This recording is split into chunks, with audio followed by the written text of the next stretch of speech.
বসন্ত এসে গেছে, সেটা আবহাওয়া, প্রকৃতি সব কিছুতেই বোঝা যাচ্ছে।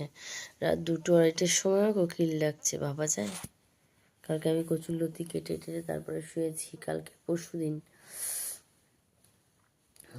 অনেক রাত্রি অবধি সব কিছু কেটেছি। তারপরে আরও কিছু কাজ টাজ থাকে, সেগুলো করে টোরে রয়েছি। 2-2-2:30টার সময় কোকিল ডাকছে, বসন্ত এসে গেছে। আর যিনি আমাদের ঘরের নৃত্যশিল্পী আছেন তাড়াতাড়ি পড়ো, তিনি তো সবসময় বসন্তের গানে নাচ করছেন, তাই মনেও যেন বসন্ত বসন্ত লেগেছে, এসে গেছে।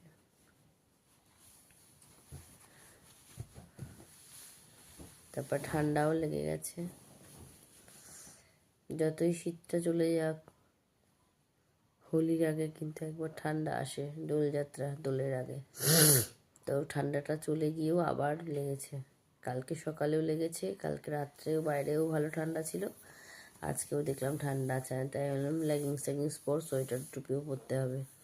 6:32 ভিডিওটি করছি। মামাম রেডি হচ্ছে, তো আজকে হোয়াইট ড্রেস, নিজেই রেডি হচ্ছে। স্বাবলম্বী হোক, তাই না বলো? সব কিছুতে মা বাবা তো থাকেই, নিজেরও তো কিছু দরকার। লেগিংসটাকে কুচি কুচি করাচ্ছে নিচে, এবার উঠে দাঁড়ালো, এবার পড়লো।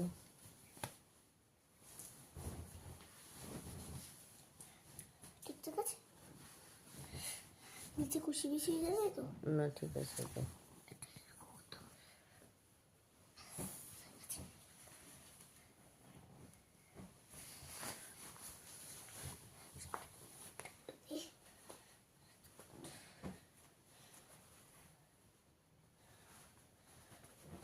যেহেতু এই জামাটা রেগুলার পরা হয় না, এই শুক্রবারই পরা হয়, এটার হুকটা এখনো ভালো আছে। না, এরও হুক কবে লাগিয়েছি খুলে, এরও হুক খুলে গেছিল। এটা কি করেছো ওখানে? এটা এখানে আটকাচ্ছিল, এই জন্যই স্কার্টগুলো খারাপ হয়ে গেছে, খুলে দিয়েছো তাই।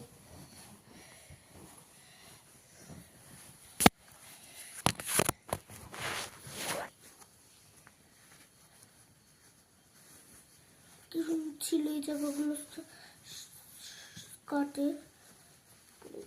খারাপ করে দিয়েছো।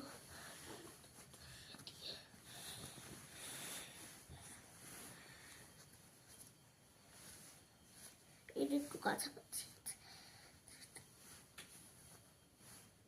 হ্যাঁ।